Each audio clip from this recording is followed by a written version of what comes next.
ada larangan memberi upah kepada siapa saja atas nama upah dari hewan yang dikurbankan. Jadi nggak boleh. Kalau saya misalnya sebagai tukang jagal, lalu tiba-tiba ada yang ngomong, ini Ustaz misalnya upah sembelih, nggak, itu nggak boleh.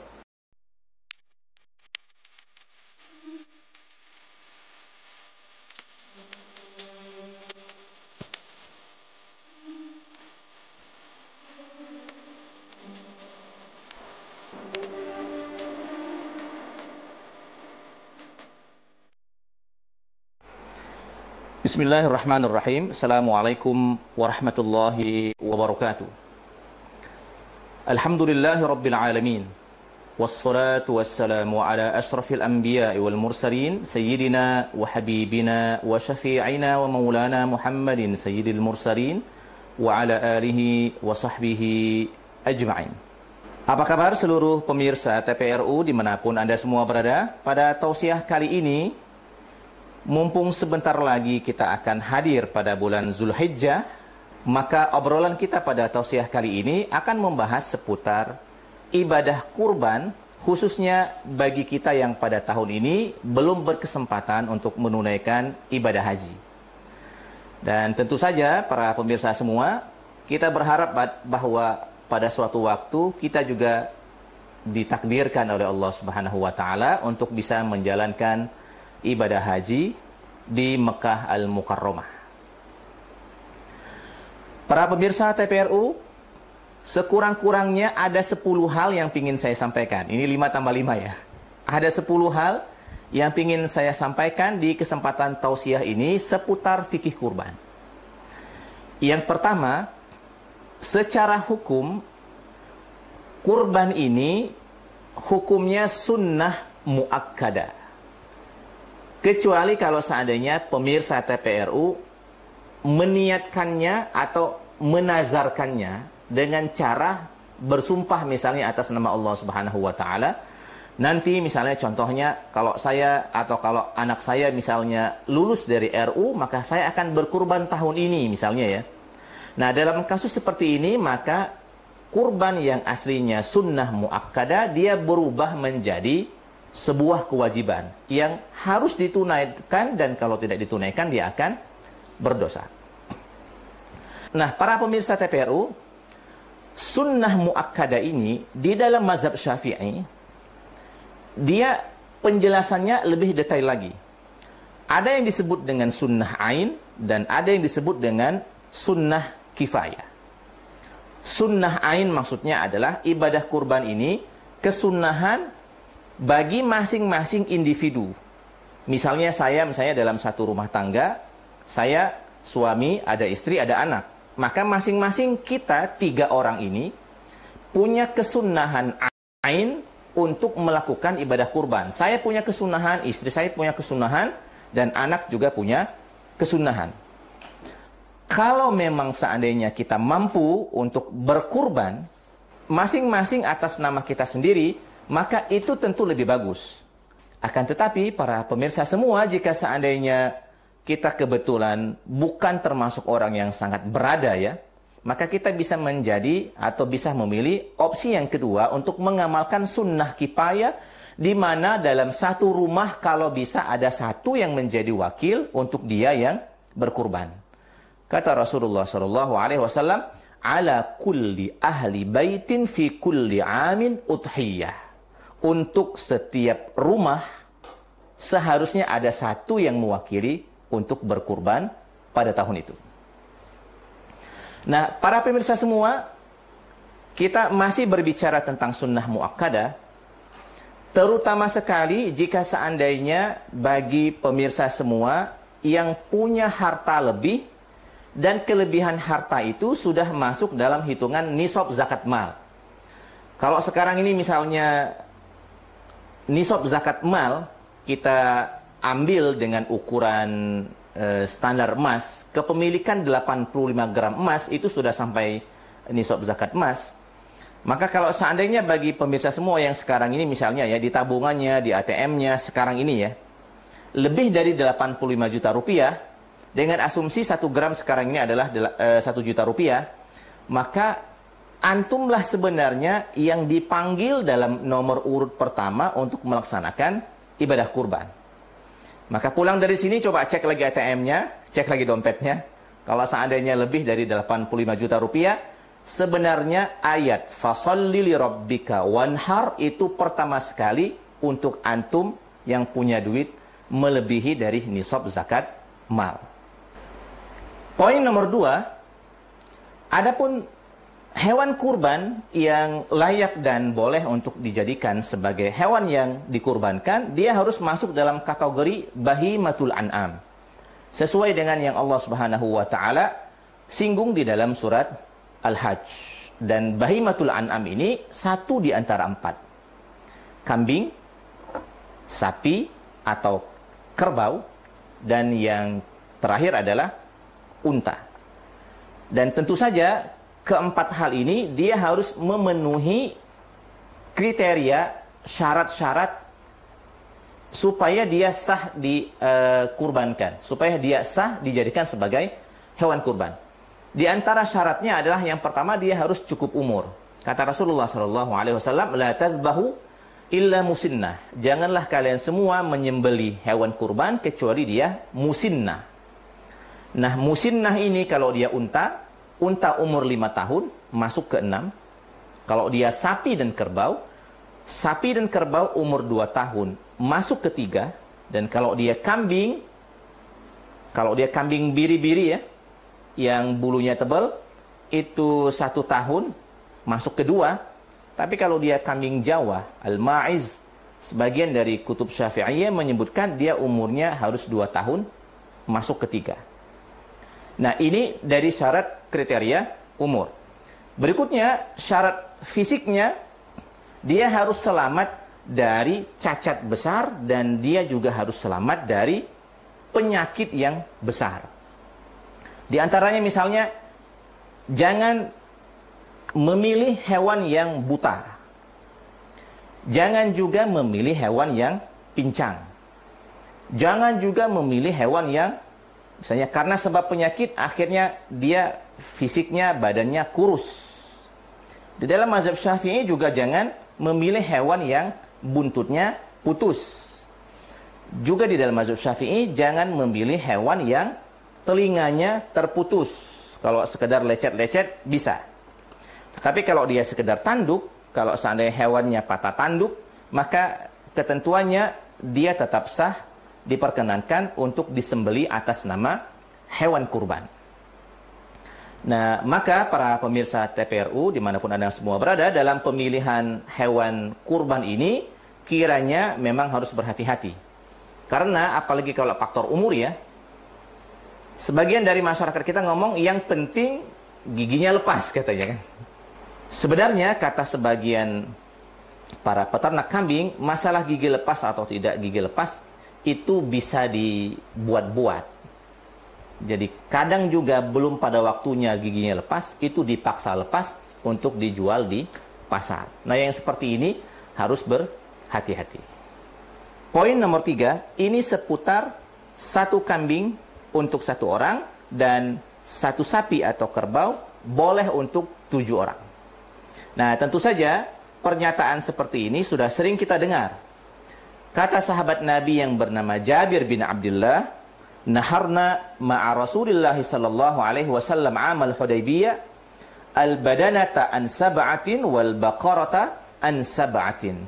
Kami di zaman Rasulullah sallallahu alaihi wasallam masih hidup, kami pernah, kata Jabir bin Abdullah, menyembelih 1 unta untuk 7 orang dan 1 sapi untuk 7 orang. Dan ini hampir-hampir tidak ada khilafiyah di antara para ulama bahwa 1 sapi atau 1 kerbau atau 1 unta itu boleh disembeli urunan atas nama 7 orang. Nah, tetapi kalau kambing dia harus disembeli atas nama 1 orang. Walaupun 1 orang ini nanti boleh meniatkan saat dia menyembelih kurban, meniatkan bahwa kambing ini kurban dari dirinya dan kambing ini juga kurban dari keluarga besarnya, terutama yang tinggal 1 rumah. Ini balik lagi ke pernyataan kita di awal bahwa sunnah kifayah itu harus dikerjakan oleh 1 orang. sunnah kifayah harus dikerjakan oleh satu orang, dan satu orang ini boleh menyebut nama keluarganya saat dia melakukan penyembelihan ibadah kurban. Inilah yang dimaksud dengan satu ekor kambing boleh untuk satu keluarga. Walaupun sebenarnya satu ekor kambing ini diambilkan dari duit satu orang, disembeli dengan menyebutkan nama satu orang, lalu kemudian satu orang ini meniatkan bahwa kambing yang dia sembeli ini juga mudah-mudahan pahalanya bisa dibagi kepada keluarganya, kepada anak dan istri, terutama yang tinggal satu rumah. Para pemirsa TPRU dimanapun Anda semua berada, poin nomor 4 yang ingin kita sampaikan di kesempatan ini adalah seputar apakah orang yang belum berakikah atau menyembeli akikah, dia boleh kurban atau tidak. Penjelasan fikihnya, dia tetap boleh berkurban. Karena antara akikah dengan kurban ini adalah dua ibadah yang berbeda, yang satu dengan yang lainnya tidak saling berkaitan. Berbeda misalnya dengan wudu dan sholat, di mana orang yang belum berwudu sudah pasti sholatnya tidak sah. Maka akikah dan kurban ini adalah dua ibadah yang berbeda. Lebih-lebih akikah ini sebenarnya adalah dibebankan untuk orang tuanya, yang kalau seandainya orang tuanya dalam hal ini tidak mampu untuk mengakikahi anaknya, maka sebenarnya dia lewat begitu saja. Tidak ada kewajiban secara khusus misalnya anaknya untuk melakukan penyembelihan akikah untuk dirinya sendiri. Walaupun tetap di dalam mazhab Syafi'i terutama diperbolehkan orang yang sudah dewasa untuk mengakikahi dirinya sendiri. Nah, supaya jadi solusi yang bagus, sebagian dari ulama mazhab Syafi'i ya, misalnya Imam Ar-Romli, bahwa beliau menyebutkan jika seandainya ada satu orang yang membeli satu ekor kambing, lalu kemudian satu ekor kambing ini saat dia melakukan penyembelihan, dia sembelih dengan niat akikah sekaligus niat berkurban, maka hasola kedua-duanya bisa dicapai dengan satu kambing dengan dua niat yang tadi kita sebutkan.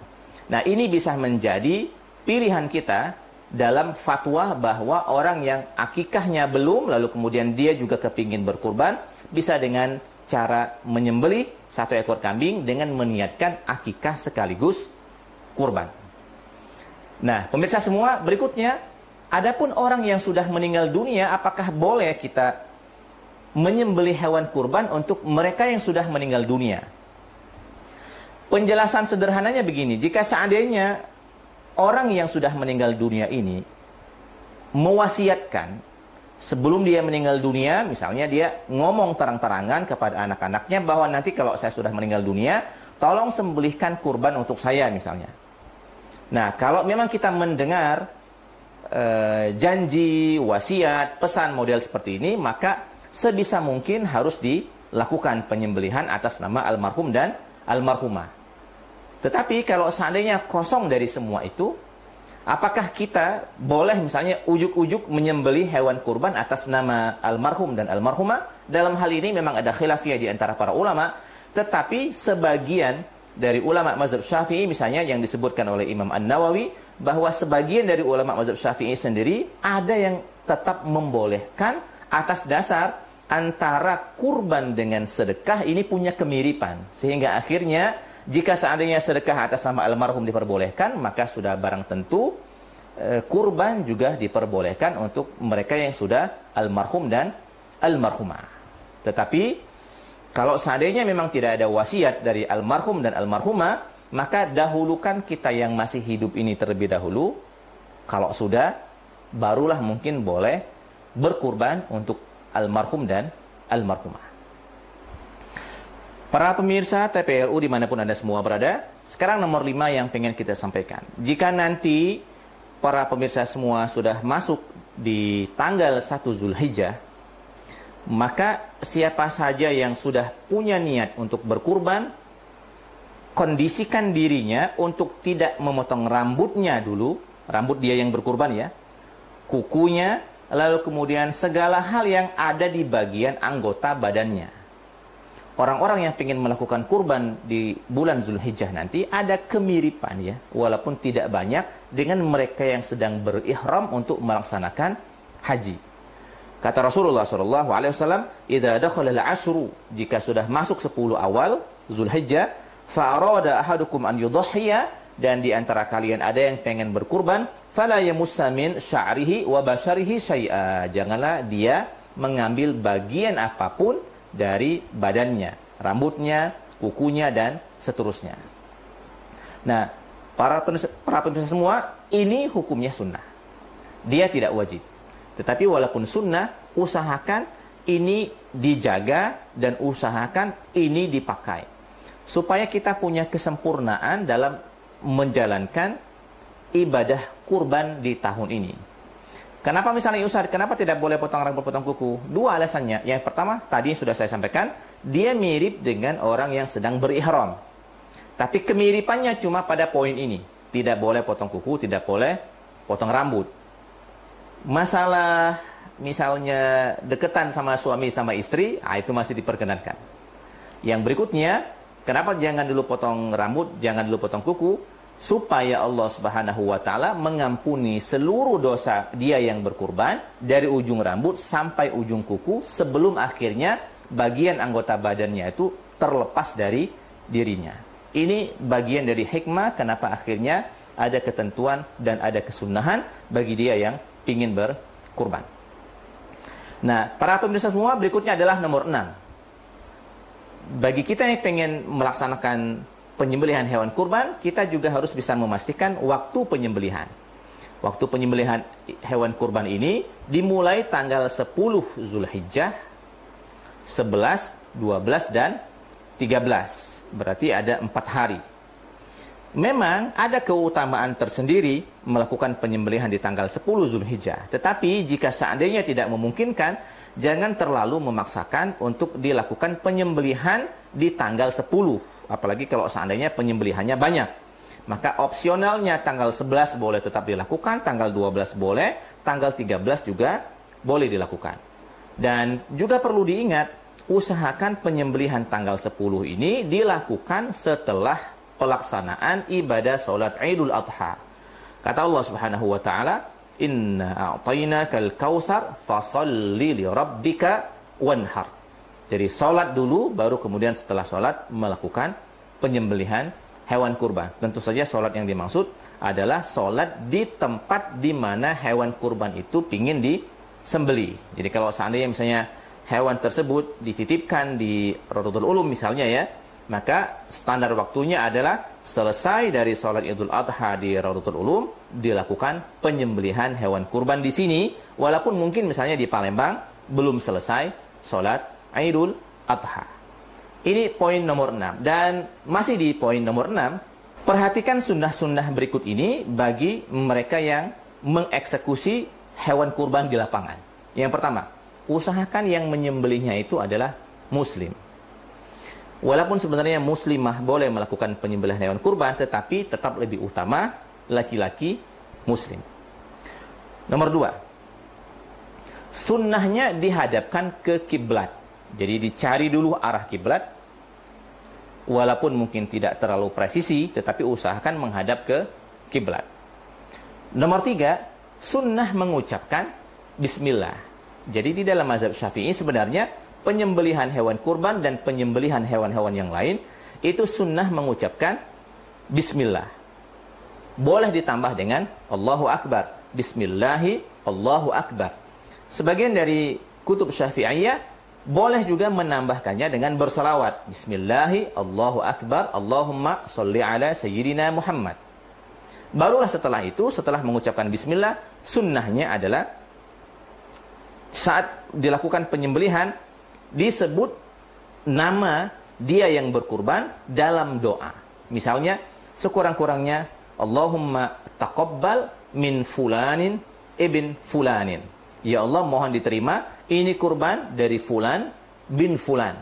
Kalau seandainya misalnya kurban ini disembeli atas nama 7 orang, maka nggak apa-apa. Bismillahi Allahu Akbar. Allahumma taqabbal min fulanin bin fulanin fulan ibn fulan fulan ibn fulan dan seterusnya, baru setelah itu dilakukan penyembelihan. Nah, setelah didoakan model seperti itu, maka saat dilakukan penyembelihan, usahakan yang paling sempurna itu ada 4 bagian dari leher hewan yang dikurbankan ini yang harus terputus. Kalau 4 ini terputus, maka inilah sembelihan yang paling bagus. Yang pertama adalah saluran pernapasan. Yang kedua adalah saluran makan. Pernapasan apa? Tenggorokan, apa kerongkongan. Pokoknya ada tenggorokan, ada kerongkongan. Kemudian yang ketiga dan yang keempat adalah urat darah kanan dan urat darah kiri. Ini usahakan terputus semuanya. Kalau itu bisa, maka itulah kesempurnaan dari penyembelihan hewan kurban.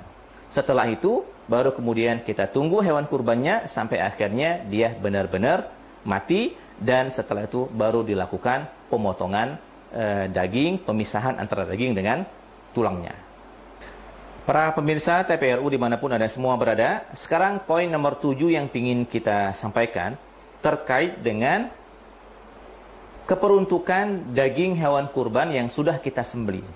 Allah Subhanahu wa taala berfirman di dalam surat Al-Hajj, A'udzubillahi minasyaitonirrajim, liyashhadu manafi'a lahum wa yadhkuru ismallahi fi ayyamin ma'lumat 'ala ma razaqahum min bahimatil an'am fakulu minha wa at'imul ba'isal faqir.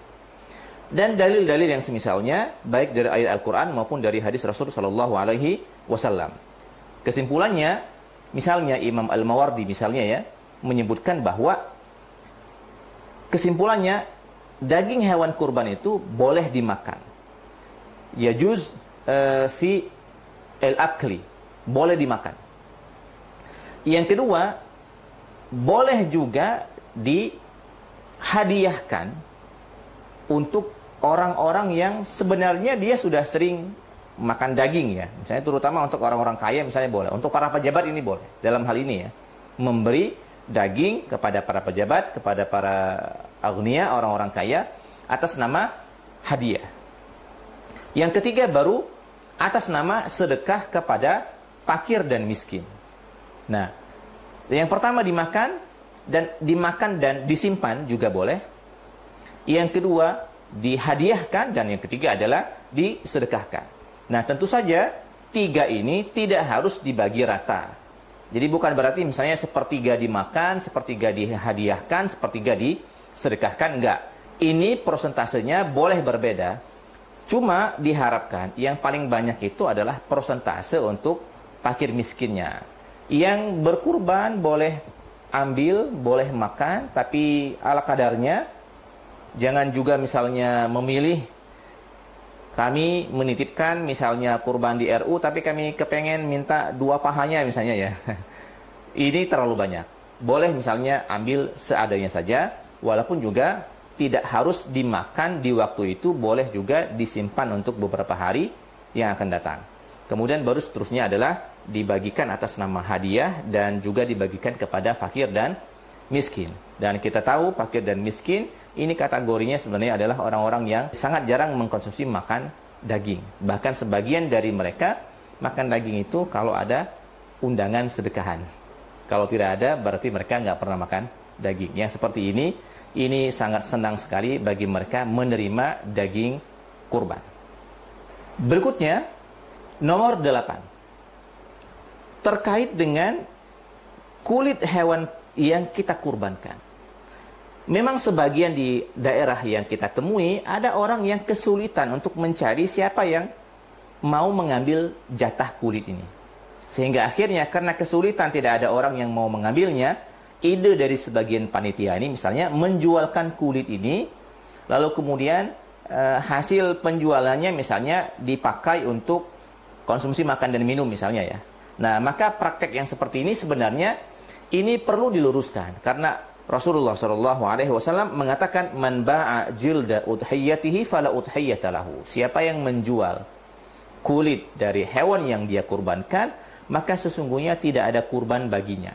Tidak ada kurban baginya, bisa jadi kurbannya tidak sempurna dan bisa jadi bahkan kurbannya tidak sah sama sekali. Jadi sangat sensitif. Jangan melakukan penjualan dari bagian apapun dari hewan yang dikurbankan termasuk kulit.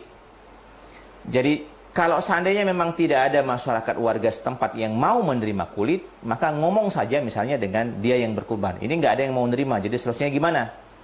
Kita dengarkan misalnya apa yang dia sampaikan. Kalau dia ngomong, sudah kalau begitu kulit ini saya kasihkan ke kamu.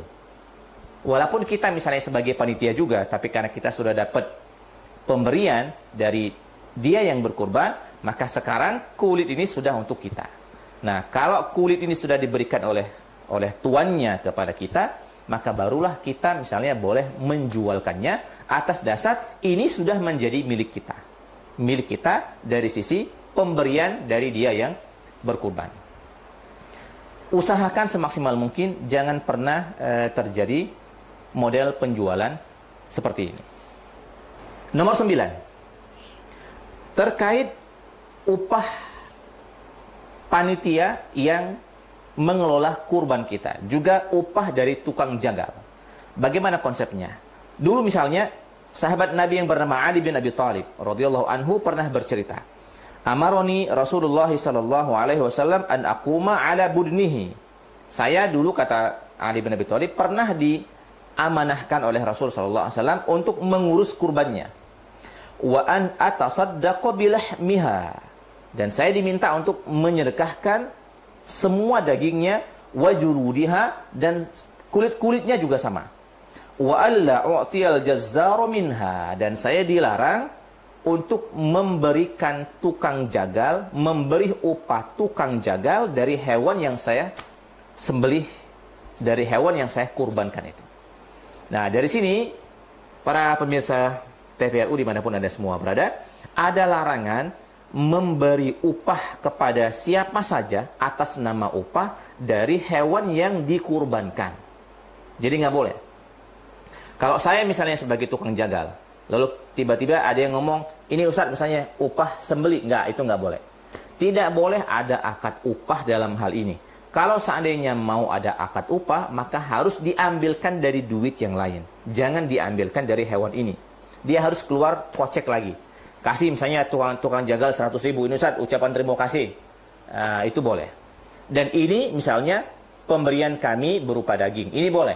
Tapi kalau seandainya ini upah Ustaz 2 kantong, 2 kilo misalnya, itu nggak boleh. Nggak boleh menerima upah dan tidak boleh juga memberi upah dari hewan yang dikurbankan. Jadi bagi siapa saja yang nanti berkurban, baik dia yang berkurban atau kita yang mungkin membantu pelaksanaan ibadah kurban, jangan berharap upah di situ. Kalaupun seandainya berharap pemberian, boleh. Tapi itu juga sebenarnya jangan terlalu berharap. Biarkanlah misalnya orang yang berkurban ini bebas dia nanti mau memberikan siapa yang dia kehendaki. Para pemirsa TPRU dimanapun Anda semua berada, poin yang ke-10 dan ini adalah poin yang terakhir seputar patungan kurban anak sekolahan, bagaimana ketentuan fikihnya. Jadi sedari awal kita sudah mengatakan bahwa disepakati oleh seluruh ulama satu kambing untuk satu orang, dan boleh saat dia menyembelihnya dia menyebut nama keluarganya. Sedangkan satu sapi dan satu ekor unta, juga kerbau dalam hal ini, boleh maksimal diurun atas nama 7 orang. Nah, ketentuan dasar fikihnya begitu adanya. Jadi kalau seandainya misalnya dalam sebuah sekolahan, mereka punya program patungan kurban anak sekolahan, maka tentu saja ya kita harus apresiasi bahwa ini adalah edukasi yang sangat bagus sekali, pembelajaran kurban sejak dini kepada peserta didik. Saya pribadi mendukung kegiatan seperti ini.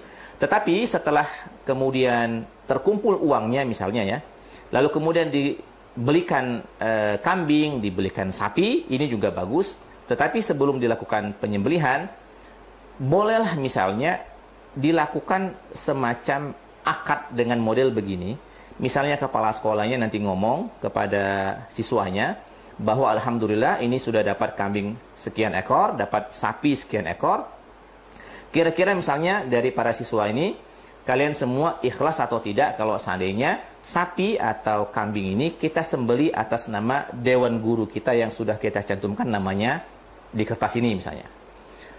Sekedar berbicara itu saja, lalu kemudian saya yakin seluruh siswa akan mengatakan, boleh Ustaz, boleh Pak Guru, gitu kan.